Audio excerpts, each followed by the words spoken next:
Hey everyone, this is the Spoon Dude back with another custom figure showcase. This time we're taking a look at my custom For the one person who doesn't know by now, Invincible was an Image comic series written by Robert Kirkman and illustrated by Cory Walker and Ryan Ottley, first published way back in 2003 and ending its run in 2018. Not long after the comic ended, it was announced that an animated series was in the works at Amazon, which made its debut on March of this year. The series follows Mark Grayson, son of the Superman-esque Omni-Man, as he gets his powers and starts his journey as a superhero in a universe already filled with them.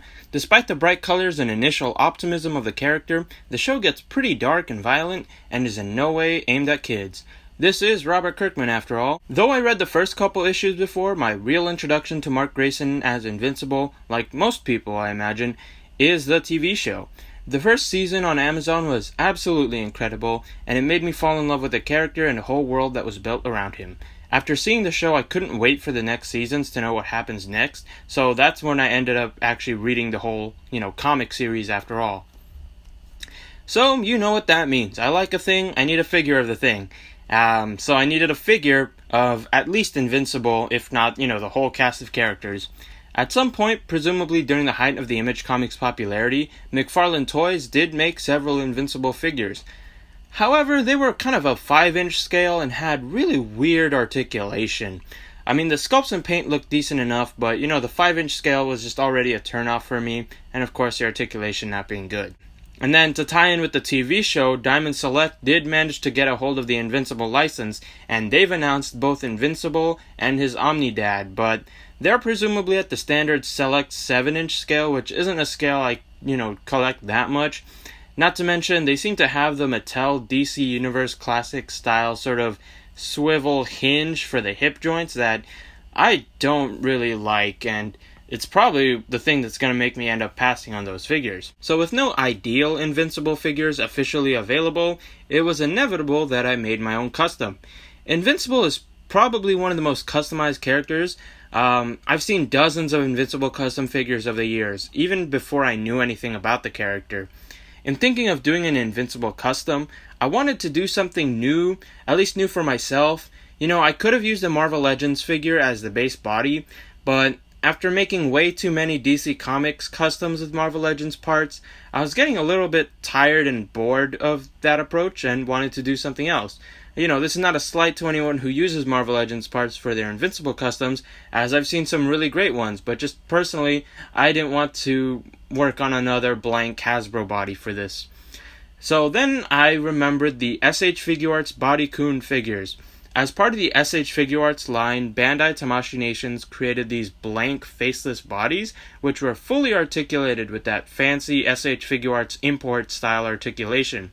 The main purpose of these seemed to be to serve as artist reference, for those who want to draw in an anime/manga style, but most collectors seem to use them as bases for custom figures. I've always wanted to make a custom with one of these, but I just never got around to it. However, once I thought of doing an Invincible with one of these, I couldn't stop thinking about it. I even edited a picture of a Bodycoon to see how it would look as Invincible, and once I was satisfied with my quote-unquote concept art, I ordered the blank body and eagerly waited to start customizing. I made sure to get an authentic one since I've heard the cheaper knockoffs of these Bodycoons aren't that great quality. I got the solid black Bodycoon as Invincible's suit is mostly black, thus I wouldn't have to sand or prep a lot of the figure since it's already the color it should be. Finally, getting into the actual customizing process, there were a few things I was a little bit worried about, and a lot of them were kind of justified for me to be worried about and didn't turn out great in the custom. We'll get to them. One of those things was that the SH Figuarts head was in a manga anime style where, it fit fine for the figure for the most part, except his nose.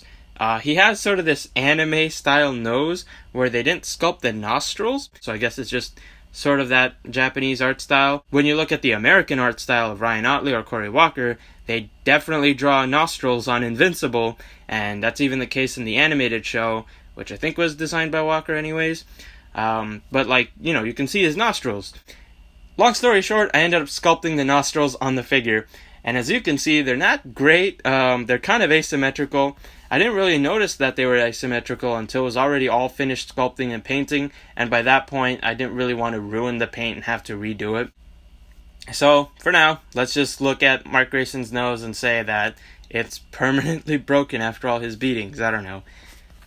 I also sculpted the mouth. I couldn't decide between a stoic blank expression or a smirk, but after asking some people on Instagram, I ended up going with the smirk. I guess that gives him a little bit more personality. And this is also where I made the decision to reference mainly the animated show, where you can see I kind of rendered the bottom lip and then the line for the smile, but I didn't really detail the upper lip. And I think the animated design works better for the SH Figuarts Bodycoon anyways, since the show is what got me to like the character, and the figure is a little bit more sort of simple in style and more streamlined like the show's animation.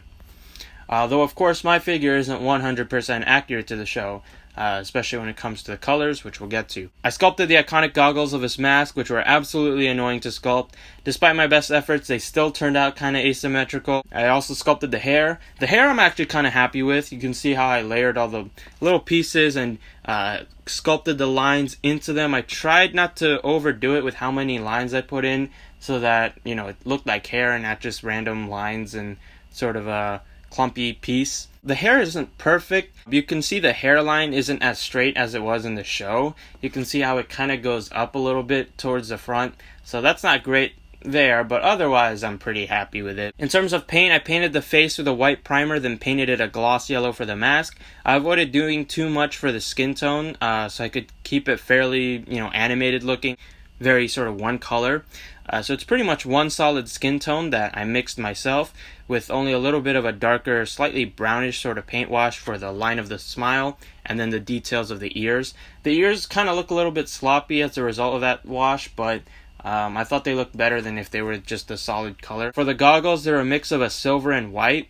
The white was a matte white, so it kind of dulled down any shimmer of the silver, but I like that it's not a straight up white since it's not supposed to be. And you'll see the paint looks a little bit not smooth on one of the goggles, but I think it's okay.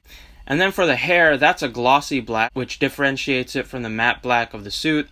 And then I also did a bit of a glossy blue paint wash on the hair, which is a little bit hard to see in regular lighting, but it does bring out some of those sculpted hair details, I guess. Now for the suit, I wasn't content just painting it. I did want to sculpt most of it on him. I ended up just sculpting the yellow parts. Honestly, I think sculpting these sort of details makes it easier to paint since I have sort of a defined edge to know where things should be, whereas having a paintbrush, I'm a little bit sloppier with that. You'll see I sculpted the edge of his mask as well as the rest of the eye logo. I also sculpted the gloves. Again, I was referencing the show design, as in the comics, details like his gloves and boots kind of differ between issues and between the comic arcs. I didn't sculpt the edges of the blue section since I felt it would be tricky to sculpt them onto the shoulders where there's, the articulation and they run into the bicep swivels and all that. I thought about just sculpting the blue on the torso, but I wanted to keep it consistent, so all the blue is just painted while the yellow parts are raised. I did originally sculpt his knee pad since that was a detail of the show and comics, but I had issues with how the sculpting clay cured for whatever reason, and, eager, impatient me just wanted to finish the custom, so I scrapped the knee pads and just painted them on instead of re-sculpting them like I should have.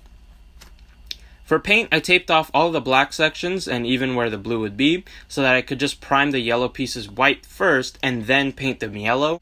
This is something I should have been doing with yellow paint, as yellow just looks better when it's painted on top of white than when it's painted on top of black. The yellow I used is glossy in finish and is also kind of a pale yellow. I would have used the darker yellow on top for some shading, but the darker yellow I have is more of a matte color, and I wasn't sure how well that would look on top of the gloss. And with how I sculpted the yellow parts on the Bodycoon, there's not much detail to really shade anyways. It's pretty smooth. I went with a metallic blue, yes, the same metallic blue as my Ultimate Spider-Man, and I just like the way the metallic blue looks. It does mean that the coloring of my custom isn't perfectly show accurate. As a character in the show isn't really colored to look like his suit is glossy or metallic, and then beyond that, the blue in the show is just a lot brighter. I was thinking about mixing the blue with some silver and then dry brushing that on top of this blue, so that I could get sort of a lighter blue on top of this and get it a little bit closer to the show. And that would also maybe add some more paint detail. If I do end up doing that, I might, post a revisited video, but for now it's just the solid metallic blue to go along with the solid yellow. You'll see I painted the fingers of his hands the same flesh tone as his face. I didn't just paint the fisted hands, but also the hands that he came with, or at least one of the sets of hands he came with. The bodycoon I got was a deluxe set, so it came with 2 hand trees. The second hand tree is basically all gripping hands, so I didn't really feel the need to paint those since I wouldn't really use them for Invincible. But these other hands are all sort of gesturing, sort of flight hands and open hands that I thought would go good with this figure, so I painted those as well. I kind of rushed painting these, so they do look a little bit sloppy, but they're small enough and they get the job done that you don't really notice it too much unless you're looking for how sloppy the paint is. I used a clear coat over the painted areas, which seals the paint in to protect from scratches. And the clear coat is also important when using this metallic paint, as the metallic paint sort of has this, I don't know, like glittery flake that tends to kind of come off the paint and get on your fingers if it's not sealed with a clear coat. Before sculpting and painting, I did sand all the areas I was going to add sculpt and paint to, so that the paint and the sculpt would stay better. This worked on some areas, but in others there's still a little bit of paint rub. You can see a little bit of that on the neck and the shoulders mainly. And also some on the bottom knee joints, where I felt the need to still paint those blue, since when he, bends his knees, that knee part is supposed to be connected to the rest of his leg. In terms of scale, the SH Figuarts Bodycoon is a pretty small figure, especially compared to domestic figures like Marvel Legends. So even though I set out to make a 6-inch Invincible that would fit my collection better than the McFarlane or Diamond Select figure, he's still not really a perfect fit for most of my collection. That being said, if you compare him to other import scale figures, like some of the Mafex DC stuff, or for whatever reason Dragon Ball figures, I do think he fits them pretty well, especially in terms of proportions, like his like arm size and hand size and head size. When you put him next to a Marvel Legend, all that seems a little bit too small, as Marvel Legends kind of has like big heads and big hands. I mentioned earlier that I am toying with the idea of making more figures from the Invincible universe, and if I do end up doing that, I would have to fit those figures to match the size and proportions of this figure, which probably means I can't use that many Marvel Legends, or if I do, I have to sort of be creative in how I kit bash them so that they fit the size of this Invincible. So that should be a fun challenge if I do end up making more Invincible characters. Anyways, I'm pretty happy with this custom, even if he is kind of asymmetrical in some places, isn't the most show accurate, and maybe has some unsightly paint rub in some places. But overall, again, I'm still pretty happy with the custom, and I'm happy to have a figure of this character that I've grown to love. So let me know what you guys think of the figure in the comments below. Like and subscribe if you haven't already. Tell me what Invincible character I should make next, and I'll see you on my next video. Thanks for watching.